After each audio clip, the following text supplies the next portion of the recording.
தமிழ்நாடு திறந்தநிலை பல்கலைக்கழகத்தின் 16வது பட்டமளிப்பு விழா சென்னை சைதாப்பேட்டையில் உள்ள பல்கலை வளாகத்தில் நடைபெற்று வருகிறது. விழாவில் ஆளுநர் ஆர் என் ரவி மாணவர்களுக்கு பட்டங்களை வழங்கும் நிலையில் உயர்கல்வி அமைச்சர் கோவி செழியன் விழாவை புறக்கணித்துள்ளார். இது பற்றிய கூடுதல் தகவலை செய்தியாளர் சங்கரன் வழங்கிட கேட்கலாம்.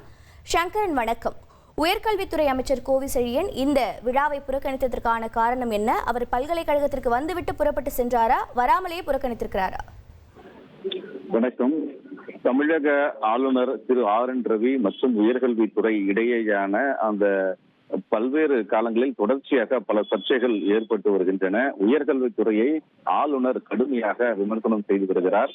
உயர்கல்வியில் தரம் இல்லை என்றும் போதுமான ஆசிரியர்கள் இல்லை என்றும் பலவாறாக கருத்துக்களை தெரிவித்து வருகிறார். உயர்கல்வித்துறைக்கும் ஆளுநருக்கும் இடையேயான இந்த மோதல் போக்கு காரணமாக தொடர்ச்சியாக கடந்த காலங்களில் பல்வேறு பல்கலைக்கழகங்களில் நடந்த பட்டமளிப்பு விழாக்களில் உயர்கல்வி அமைச்சர் பங்கேற்காமல் புறக்கணிப்பு செய்திருக்கிறார்.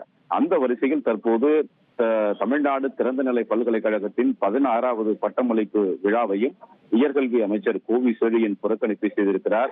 இதற்கான விழா அழைப்பிதழில் அவருடைய பல்கலைக்கழகத்தின் இணை வேந்தராகவும் உயர்கல்வி அமைச்சர் இருக்கிறார். இதன் காரணமாக அவருடைய பெயரும் அழைப்பிதழில் இடம்பெற்றிருந்தது. ஆனாலும் கூட உயர்கல்வி அமைச்சர் இந்த விழாவில் பங்கேற்காமல் புறக்கணிப்பு செய்திருக்கிறார்.